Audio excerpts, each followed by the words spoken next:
2주차 2강입니다.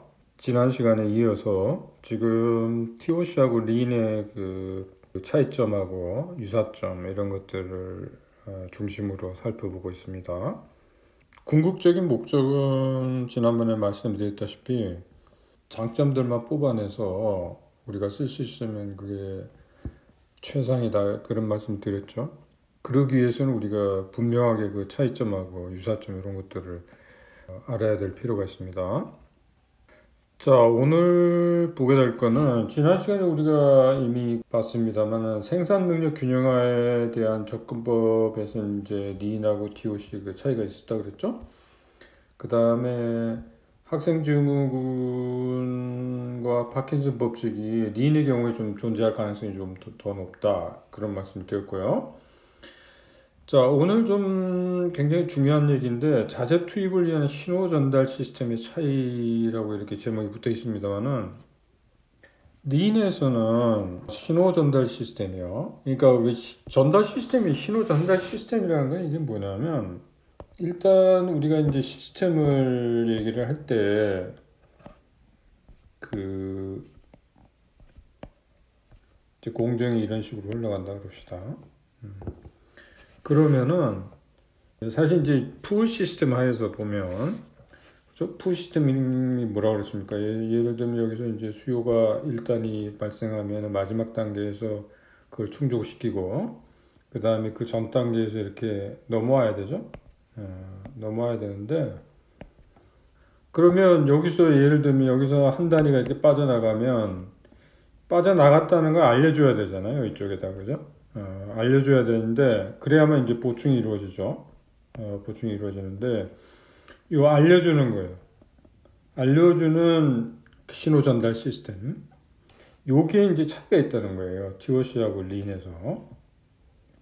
구체적으로는 나중에 이제 그 도요타 생산 시스템을 배우게 되면 린의 경우에 이제 칸반 시스템이라는 게 이용되는데 이게 결국 이제 린이 도요타 생산 시스템에서 나왔다고 말씀드렸죠. 그래서 이 칸반 시스템이라는 게 이용되는데 구체적인 거는 나중에 가서 말씀드리겠습니다. 근데 칸반이라는 건 카드라는 거예요. 카드. 그래서 그걸로 이제 전달이 되는 거고 그렇게 전달이 될 때 실질적으로는 이제 어떤 식으로 이루어지냐면 만약에 어떤 공정에서 그 부품을 공급받아야 되잖아요. 그러면 그 부품 저장소에 보통 어떤 식으로 전달이 되냐면 이제 박스가 있어요. 보통 여러분들 그 공장에 혹시 가보셨는지 모르겠는데 부품이 담긴 박스들이 있습니다. 박스가 있고 여기 이제 부품들이 담기게 되죠. 그리고 여기 한쪽 면에 보면 이게 카드를 꽂아요. 박스에 카드를 꽂습니다. 그러니까 이게 어떤 식으로 되냐면 부품이 이제 다 떨어졌다는 걸 알리는 방법은 어떤 식으로 하냐면 부품 저장소에 빈 박스랑 이 카드 있죠? 카드를 갖다 놓습니다. 빈 박스랑 카드. 그러면 그 부품 저장소에 그 부품을 공급하는 쪽에서는 그죠? 빈 박스가 있으면은 그게 이제 보충을 해야 되겠다. 이제 그걸로 이제 전달을 받는 거예요. 그러니까 신호 전달을 받는 거예요. 그러니까 이 재고에 바탕을 놓다는 게 이제 그 얘기예요. 재고가 이제 떨어졌구나. 빈 박스가 있으니까. 그죠? 그래서 그게 보충이 이루어지는 거고, 만약에 빈 박스가 없으면 지금 아직 그 떨어지지 않았다는 거거든요. 그러면 보충이 안 이루어져요. 그죠? 그러니까 그런 시스템입니다. 근데 여기 칸반 시스템이라는 게 이제 바로 그건데, 이제 여기 카드가 있기 때문에 이 카드에 보면은 이제 부품명하고 부품 번호, 그 다음 개수, 뭐 이런 것들이 다 적혀 있습니다. 정보가. 그러니까 그거에 의해서 이제 부품 공급하는 측에서는 그거에 딱 맞춰서 공급이 이루어지는 거죠. 그런 거고 이 시스템들이요. 여기 지금 변동 발생 시 문제가 된다는 이제 그 얘기는 뭐냐면 이게 일종의 이렇게 연결됐다고 보면 돼요. 그러니까 그 JIT 시스템 보통 설명을 할 때 어떤 식으로 설명을 하냐면 이 공정들이 일종의 로프로 연결됐다고 보는 거예요. 그러니까 로프로 이 공정들이 연결이 돼서 그렇죠? 여기가 이제 수요가 발생하잖아요. 그러면 이게 여기서 끄는 셈이 되는 거예요. 이게 그러니까 이거를 그래서 풀이라고 그랬죠? 끌면은 여기 지금 로프로 다 연결되어 있죠. 그러면 여기서 끌면 끌려오게 되죠. 끌려오게 되는데 변동 발생 시 문제가 생긴다는 거는 뭐냐면 여기서 만약 중간에 어디서 하나 문제가 생기잖아요. 문제가 생기면 끌려오질 않죠. 끌려오질 않으면은 여기 있는 앞에 있는 것도 끌려오질 않게 돼요. 중간에 문제가 생기게 되면. 그죠? 그러니까 변동이 생기게 되면 이 전체 시스템에 문제가 생기는 거예요. 이게 이제 여기서 말하는 변동 발생 시 문제가 생긴다는 게 이제 그겁니다. TOC는 어떤 식으로 돼 있냐면 보통 보면은 여기 이제 왜 지난번에 얘기했지만은 이 수요가 있으면은 이제 수요가 발생하잖아요. 그러니까 수요하고 만약 이게 병목이면 병목하고만 이게 연결이 돼요. 연결이 돼서 이 나머지 중간에서는 조금 뭐라 그럴까요? 여유가 있어요. 그러니까 중간에서. 그러니까 여기서는 이제 끌면은 요 위에 시스템에서는 여기서 끌면은 이게 다 하고 로프가 어느 정도 여유가 있느냐에 따라서 그 여유가 이제 결정이 되고 로프가 팽팽해지면 당겨오잖아요. 그런데 여기서는 병목하고 수요만 이렇게 연결이 되어 있기 때문에 중간 단계에서는 약간 여유가 있어요. 그러니까 병목이 이렇게 뭐 예를 들면 끌려간다고 봅시다. 로프로 연결되어 있고 수요에 의해서 끌려간다고 보면 이 중간에서는 그죠? 여유가 있는 거예요. 여유가 있는 거고. 그리고 여기서는 어떤 식으로 운영이 되냐면 그 자재 투입되는 거 있잖아요. 자재 투입되는 거는 병목만 보고 결정하는 거예요. 병목이 언제 작업에 들어가는지 그 시기를 보고 그 시기에 맞춰갖고 자재 투입이 결정되는 거고, 자재 투입되고 나면 일단 이제 그 시스템이 이제 작동이 되는 거고요. 그 다음에 그 투입 시기 같은 거는 시간에 의해서 결정이 돼요. 시간. 그러니까 재고가 얼마 있냐 뭐 이런 거에 의해서 결정되는 게 아니라, 그래서 전체적인 이제 리드 타임이라는 용어 지난번에 한번 말씀드렸죠. 그러니까 리드 타임을 보고 리드 타임을 고려해가지고 이제 투입이 이루어지는 거예요. 이런 뭐 빈박스 이런 걸로 이제 전달되는 게 아니라 시간을 보고 리드 타임을 가지고 이제 결정하는 거예요. 그러니까 시간에 의해서 자재 투입이 결정되는 그런 시스템을 갖추고 있습니다. 이 구체적인 내용을 우리가 이제 3장에는 이제 TOC에 대한 설명이 시작되거든요. 이제 TOC 시스템에 가면 그 어떤 식으로 자재 투입 시기가 결정되는지 이런 데 구체적인 게 있습니다. 그래서 그때 가서 말씀을 드리고, 일단은 이런 차이가 있다는 거를 말씀을 드립니다. 그러니까 자재 투입도 결국은 이제 시기가 결정되는 것도 병목에 의해서 다 모든 게 결정된다. 이렇게 보면 되겠습니다. 여기 버퍼 얘기는 뒤에 가서 이제 여기 버퍼 얘기가 나오는데 뒤에 가서 다시 우리가 얘기를 하도록 하겠습니다. 그러니까 DBR 시스템에 왜 드럼 버퍼 로프 있었죠, 그죠? 그래서 거기 버퍼 얘기인데 버퍼 얘기는 뒤에 가서 얘기하도록 하겠습니다. 아까 뭐 잠깐 얘기를 했습니다만은 재고 보충이, 그러니까 린의 경우에는 이제 빈박스 그걸 가지고 이렇게 보충이 되는데, 일반적인 재고 보충 시스템은요, 뒷부분에 가면 이제 재고 관리를 약간 배우게 될 텐데, 재주문점하고 목표 재고 수준이라는 게 있어요. 그러니까 여러분들 뭐 조그만 가게를 운영한다고 해도 재주문점이라는 게 이제 그러니까 예를 들면 일반적으로 여러분들이 이제 주문을 하게 되면 주문량이 도착할 때까지 그 걸리는 시간이 있지 않습니까? 그죠? 그게 굉장히 짧을 수도 있고, 길 수도 있고 하잖아요. 그럼 만약에 여러분들이 무슨 뭐 판매상이다 그러면은 주문이 들어가면 주문량이 도착할 때까지 시간이 걸리니까 그동안에 판매할 물건을 보유하고 있어야 되죠. 그죠? 그래서 그 양을 재주문점이라고 보면 되겠습니다. 그러니까 그 양 정도 되면은 재고가 그 수준이 되면은 주문이 들어가야지, 그죠? 그 주문량이 도착할 때까지 그 남은 양 갖고 판매를 하고, 그 다음에 새로 들어오면 이제 그거 갖고 또 판매를 하잖아요, 그죠? 목표 재고 수준이라는 거는 그 얼마를 재고를 채워야 되는지, 그죠? 그 양을 정해 놓는 거예요. 그래서 지금 재고 수준하고 그죠? 재고 수준하고 그 목표 재고 수준이 있으면은 그 차이 양이 있죠? 그거만큼 이제 주문을 하게 되는 겁니다. 이건 이제 주문 양 결정할 때 이용되는 거예요. 이게 일반적으로는 뭐 그런 식으로 재고 보충이 이루어지는 거죠. 그러니까 보통은 이제 재주문점이 있으면은 그거 아래로 내려가면 이제 주문이 들어가는데 재고가 목표 재고 수준까지 채울 양만큼 주문을 하는 거죠.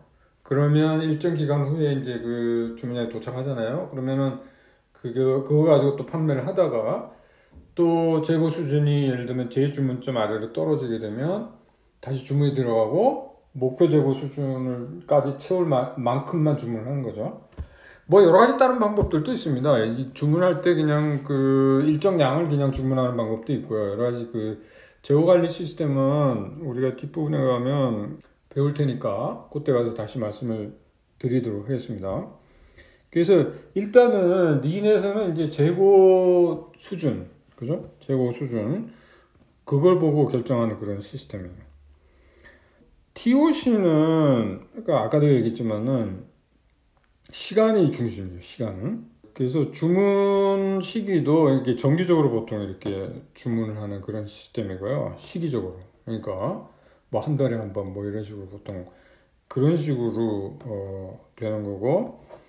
그다음에 여기서 주문량은 이제 특정 기간 동안에 수요가 되겠습니다. 재고 관리 그 우리 배울 때 다시 이 부분에 대해서는 상세하게 우리가 살펴보도록 하겠습니다. 그래서 이렇게 차이가 있다는 거예요. 린하고 이제 TOC하고 이렇게 차이가 있다는 거. 일단은 그 정도만 여러분들이 알아두시면 되겠습니다. 그래서 이제 TOC하고 린의 이제 장점들을 이렇게 그 이용을 해야 되는데 책에서는요. 제 책에서는 이제 TOC 중심으로 생각을 하고 거기에 린을 접목시키는 그죠? 좋은 점만 접목시키는 그런 방향으로 지금 책을 썼습니다. 일단 스루풋 세계관을 채택해야 된다는 거예요. 그러니까 초반에 말씀을 드렸다시피 지금 기업들의 경향이 비용을 절감하려는 뭐 그런 경향을 우선적으로 가지는데 그거보다는 오히려 수입을 늘리는 데 먼저 초점을 비용이 들더라도 수입을 늘리는 데 먼저 초점을 맞춰야 된다. 이제 그 얘기고요. 스루풋 세계관의 채택이라는 게 이제 그 얘기고요. 그 다음에 개선과 관련돼서는 일단은 내부적으로 통제적 혜택이 먼저 선행이 되어야 된다. 그것이 중요한 거고요. 그 다음에 그 TOC 이제 5단계 거기 들어가면 이제 제약 확인이 있습니다. 근데 이제 여러분들 이제 시스템의 이제 병목 이런 것들 이제 확인에 앞서서 일단은 린을 통해서 불필요한 거 이런 것들 있죠. 이런 것들을 좀 제거할 필요가 있다. 이때 린이 이용되는 거죠. 그러면 린의 경우에 이제 그 이런 거에 도움이 되는 게 이제 우리가 뒷부분에 가면은 이제 OS라는 걸 뭘 배우게 됩니다. 그 린의 기법 중에 린의 도구 중에 하나예요. OS 같은 게 이런 거 하는데 이제 굉장히 도움이 됩니다. 그 다음에 제약을 최대로 이용한다는 거 이제 그게 있었죠. 이때는 이것도 이제 린의 카이zen 지속적인 개선 그 얘기 있었죠. 이걸 해가지고 좀 개선을 통해 가지고 최대로 활용한다. 그 다음에 모든 것을 제약에 종속시킬 때는 이게 둘 다가 도움이 됩니다. 린의 칸반이나 TOC, DBR. 그러니까 칸반 시스템, 정보 전달 시스템이라고 그러죠. TOC에서 DBR 시스템도 결국 뭐냐면 이 D가 드럼 북이라고 그랬죠. 이 북의 역할을 하는 게 병목이에요. 그러니까 병목이 중심이 되고 모든 것은 거기에 이제 종속되는 그런 시스템이 되겠습니다. 제약의 능력 향상은 이거는 TOC 접근법이 유리하다는 거예요. 여러분들 이제 더보를 읽으시면 거기에 뭐 여러 가지 재미나는 얘기들도 많이 나와요. 그러니까 거기 보면 뭐 하이킹 얘기 같은 게 나옵니다. 하이킹 얘기가 나오는데 예를 들면 거기에 아주 몸집이 그 좀 뚱뚱한 아이가 그러니까 아이들이 이제 하이킹을 하는데 그 줄을 서서 가면은 줄의 길이가 점점 길어지는 거예요. 이렇게 세우고 갔더니 그 이유를 이제 그 도고에서 이제 그 설명을 하고 있는데, 물론 제 책에서 이제 그걸 좀 분석해갖고 그걸 합니다만은, 그때 허비라는 친구인데요. 허비라는 친구가 이게 자꾸 느려져요. 이 친구 때문에. 그래서 거기 보면은 그게 이제 그 허비가 일종의 병목이죠. 그래서 그 친구 속도를 좀 빨리 하게 해가지고 그 친구의 짐을 덜어준다든지 뭐 그런 얘기들이 나오거든요. 여기 짐 덜어주기가 이제 그것과 관련된 겁니다. 그래서 이게 이제 디오스 접근법에서 이제 그런 얘기가 나오고요. 그 다음에 되돌아가는 거 있었죠. 5단계에서 되돌아가는 거. 그 되돌아가는 거는 린의 그죠? 완벽성 추구, 그 5가지 원칙 중에 맨 마지막에 완벽성 추구가 있지 않았습니까? 그죠? 그것까지 동일한 거죠. 그래서 이런 식으로 그 린하고 TOC를 이렇게 그죠? 융합시킬 수 있을 것 같다. 이제 그런 생각입니다. 요새 이제 이게 또 유행입니다. 린하고 육시그마를 결합시키는 게 린 육시그마를 하는데, 여러분들 이게 지금 왜 초반에 TOC 린 육시그마가 지금 80년대 뭐 7, 80년대 개발되고 뭐 그런 얘기를 했죠. 근데 지금 2020년대인데 지금 그럼 아직도 이 얘기 하고 있느냐? 당연히 지금 이 얘기를 하고 있습니다. 지금 이게 개발은 굉장히 일찍 됐는데요. 사실 이런 것도 이제 도입이 좀 느렸어요. 이게 도입이 지금 느렸고, 지금 여기서 많이 못 벗어나고 있습니다. 우리가 지금 운영 관리에서 지금 개발된 무슨 도구랄지 이런 것들 보면 여기서 많이 벗어나지 못하고 있어요. 그리고 심지어는 뭐 이런 얘기도 합니다. 그러니까 지금 생산 쪽에서는 우리가 할 수 있는 거 거의 다 했다. 뭐 이런 얘기도 많이 해요. 그러니까 예를 들면 뭐 비용 절감이랄지 뭐 이런 거 있다, 이제 효율성 향상이랄지 뭐 이런 것들 할 건 다 했다고 뭐 이렇게 생각하는 사람조차 있어요. 그리고 그래서 이제 그 기업들이 이제 시각을 이제 저쪽으로 돌리는 거죠. 그러니까 지금 요즘 많이 돌리는 분야가 바로 이제 공급망 관리, 공급 사슬 관리 있죠? 그쪽으로 물류 뭐 이런 쪽 있잖아요. 그쪽으로 이제 시선을 많이 돌리죠. 그래서 일단 개발한 지는 오래됐지만 지금 이거를 그죠? 아직도 여기서 지금 머무르고 있다. 아직도 이걸 제대로 도입 못한 기업들도 많이 있습니다. 그렇게 보시면 되고, 지금은 이제 무슨 새로운 개념보다는 이렇게 융합시키고 뭐 이런 거 있죠. 이런 것들이 주가 되고 있다. 이렇게 보시면 되겠습니다.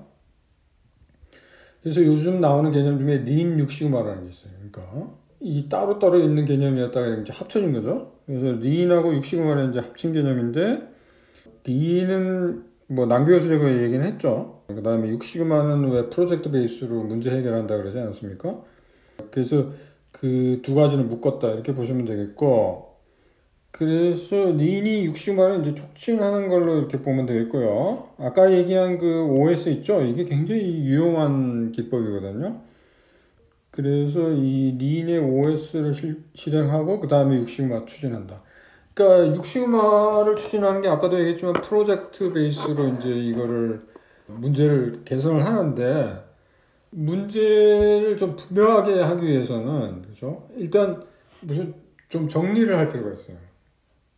그러니까 보통 여러분들 왜 좀 이런 얘기해서 조금 좀 우울하긴 하지만, 예를 들면 암이 있다 그러면 암을 바로 수술이 안 들어갑니다. 그죠? 어떻게 하냐면 암을 무슨 뭐 약물을 주입한다든지 뭔가 해가지고 줄여요. 그러니까 주위 부분 그 조직들 있잖아요. 좀 그거를 좀 깨끗하게 정리할 필요가 있어요. 그래서 줄여요. 그런 과정을 거친 다음에 수술에 들어가거든요. 그와 유사합니다.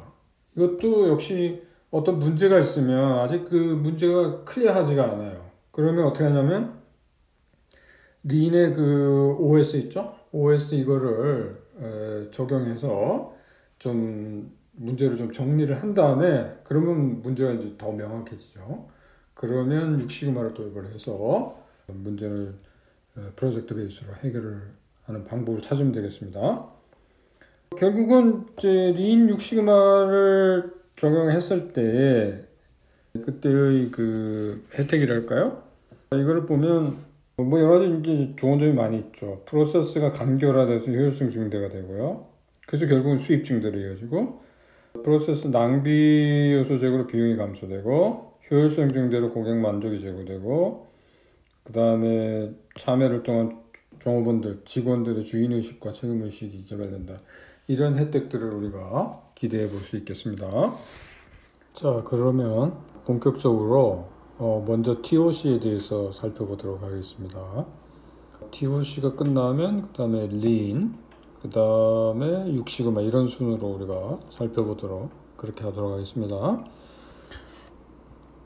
TOC는 Theory of Constraints라고 그랬죠. 이 이론은 사실 이제 골드라시 이제 개발한 이론인데요. 사실 이 이론을 바탕으로 해가지고 그 골드라시 1980년 초에 80년대 초에 OPT라는 그 소프트웨어를 개발을 했어요. 사실 이 소프트웨어는 그러니까 작업 스케줄링 하는 그런 그 프로그램인데요. 그러니까 공장에서 예를 들면 일거리들이 이렇게 들어오지 않습니까? 수시로 들어오면 그 일거리들을 어떤 순서로 어떤 식으로 처리해야 할지 이게 이제 일정 계획을 수립을 해야 되는데 이게 그렇게 간단한 일이 아닙니다. 그래서 이제 소프트웨어를 보통 이용을 하는데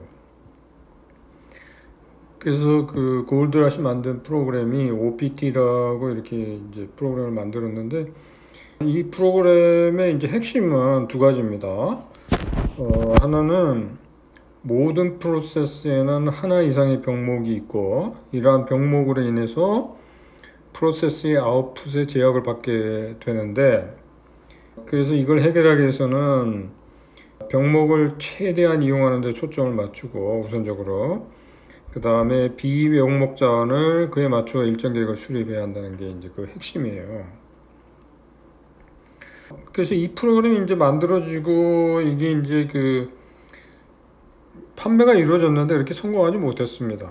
근데 이제 그 성공하지 못한 이유가 이 사람들이 이해를 잘 못해서 그렇다 이렇게 이제 생각을 한 거예요. 그래가지고 더 골이라는 책을 이제 쓰게 된 거죠. 이거는 사실 이제 그 설명하기 위한 겁니다. 그러니까 OPT 프로그램 원리를 이제 설명하기 위해서 만든 책이다 이렇게 보면 되고 사실 이 그 골드라시 이 소프트웨어를 개발하게 된 계기는 그 자기 친구 중에 한 사람이 이제 그 기업을 운영하고 있었는데 그 스케줄링에 대해서 이제 그 어려움을 겪고 있어가지고 그걸 도와주기 위해서 만든 그 프로그램이다 그런 얘기를 합니다.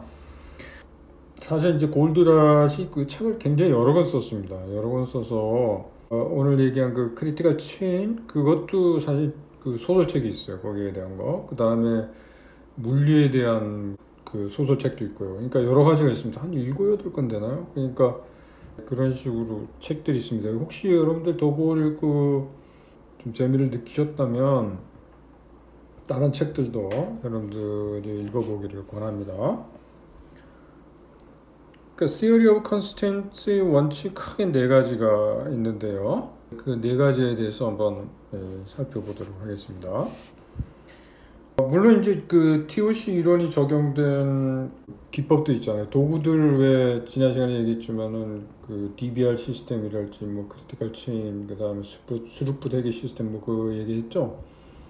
그것에 이제 적용되는 그 원칙이다 보면 되겠습니다. 그래서 첫 번째가 시스템적 사고예요. 이미 우리가 이걸 얘기를 했습니다만은 기업의 운영은 인풋을 아웃풋으로 전환하는 상호 종속적인 프로세스의 집합이다 이렇게 보는 거예요. 우리가 이미 말씀드렸다시피 그런 활동들이 이렇게 연결되어 있다 그랬잖아요. 이거는 단지 이게 뭡니까 골드라시 얘기한 게 아니고요. 다 이런 시각으로 보고 있어요. 그러니까 또 대표적인 게 여러분들 왜 가치사슬 밸류체인 얘기를 했잖아요.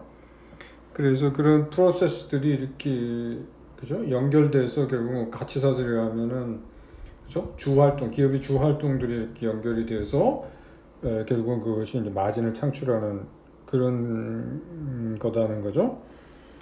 그래서 이때 이렇게 보면 스루풋 향상의 핵심이 결국은 프로세스의 아웃풋 최대화를 방해하는 병목 혹은 제약 조건을 관리하는 거다 이제 이렇게 보는 거예요. 그래서 TOC에서는 그러니까 가장 핵심은 그 시스템의 하여튼 결과를 그 결정하는 거는 결국은 병목이라는 거예요. 병목. 그래서 병목을 중심으로 모든 관리가 이루어져야 된다. 이제 그게 여기 TOC 이론의 핵심입니다. 그래서 우리가 왜 지난 시간에 이제 지난번에 그 체인 원리에 대해서 얘기를 했죠. 체인에서 이제 가장 약한 연결고리가 결국 이제 병목이라는 거죠.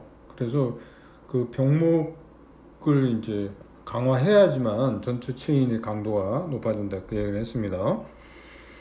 그래서 뭐 이 얘기는 항상 합니다만은 나무가 아니라 숲을 보라는 거고 개별 프로세스가 아니라 시스템 전체를 보라는 이제 그런 얘기가 되겠습니다. 그러니까 절대적입니다. 그러니까 DOC에서 시스템적 사고는 이제 절대적이에요. 그 다음에 이제 글로벌 최적화를 추구하는데요. 지난 시간에 얘기했지만 부분 최적화의 합이 글로벌 최적화가 항상 되는 건 아니라는 거예요. 그래서 전통적으로는 이제 부분적으로 이게 최적화를 시키면 이제 전체적으로도 최적화된다 이렇게 보는 시각이 이제 많은데 그 시각이 이제 그죠? 틀리다는 얘기고요. 그래서 부분 최적화의 합이 글로벌 최적화가 된다는 이런 그 전통적인 관리법에는 문제가 있다는 거예요. 예를 들면 뭐 이런 경우가 있다고 그럽시다.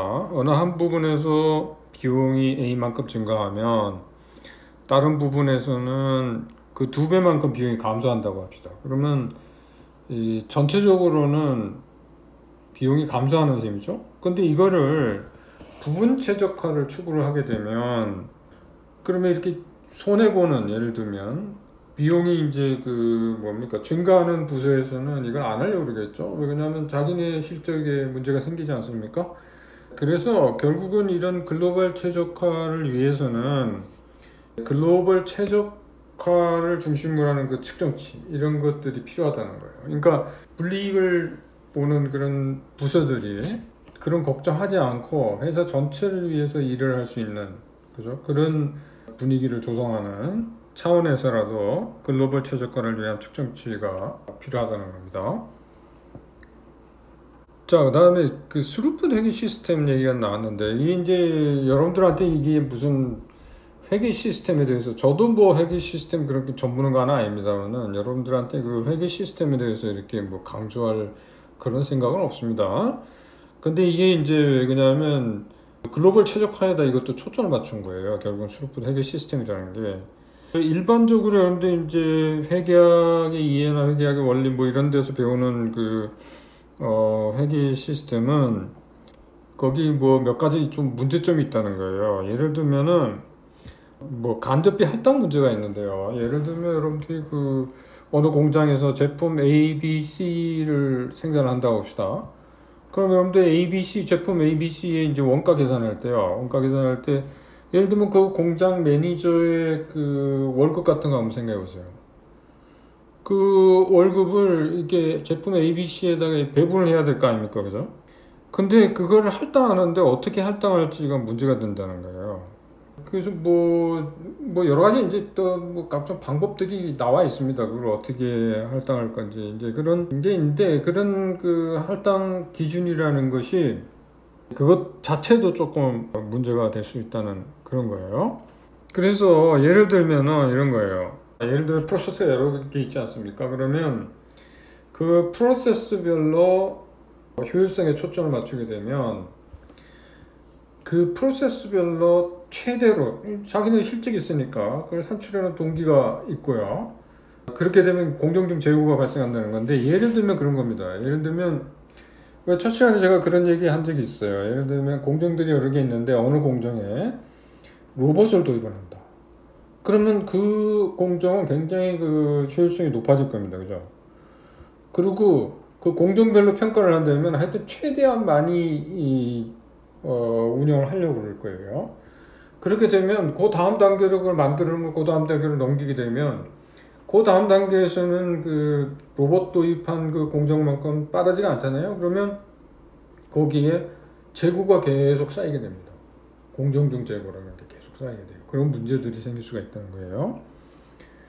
그 다음에 아까 그 간접비 할당 문제가 나왔는데 이 원가 회계 시스템에 활동 중심 원가 회계 시스템이라는 것도 있어요. 이게 뭐냐면 간접비를 이제 할당을 하는데 그 활동에 따라 할당을 하는 거예요. 예를 들면 매니저 월급이다 그러면 매니저가 A, B, C 제품 그죠? 생산하는데 얼마만큼 활동을 했는지 각각에 대해서 그거를 이제 거기에 따라서 할당을 한다는 건데 그 활동을 파악하기가 상당히 어렵다는 거예요.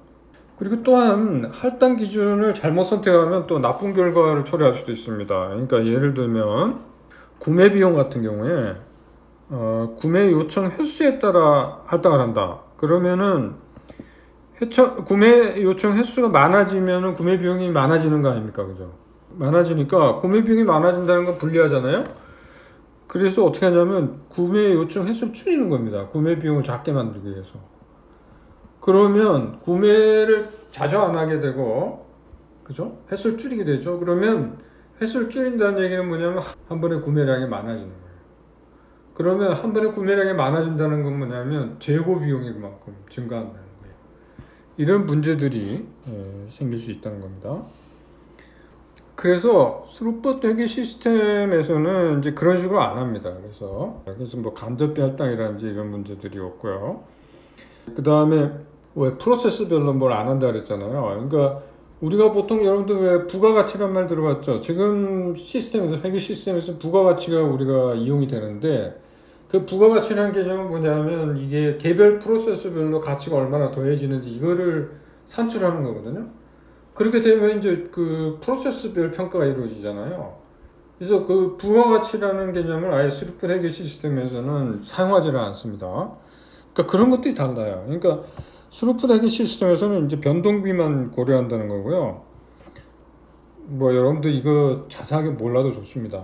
일단 하여튼 여기서 중요한 거는 뭐냐면 전체 시스템 전체를 보는 거예요. 그러니까 개별 프로세스별로 평가가 안 이루어지도록. 그래서 여기 보면 스루풋은 어떻게 계산되냐면 매출액에서 변동비를 빼는데 이 변동비도 직접 재료비만 포함되는 그런 개념이고요. 재고 비용은 뭐 이렇게 여러 가지가 여기 다 포함됩니다. 자재 재고, 공정중 재고, 완성품 재고, 설비 투자비. 그 다음에 운영 비용은 임금 플러스 감가상각비 플러스 판매 및 일반 관리비 이런 것들이 이제 포함되고요. 일단 부가가치 개념이 이용되지 않는다는 거. 그 다음에 여기서 순이익은 어떻게 산출되냐면 스루프에서 운영 비용을 뺀 거.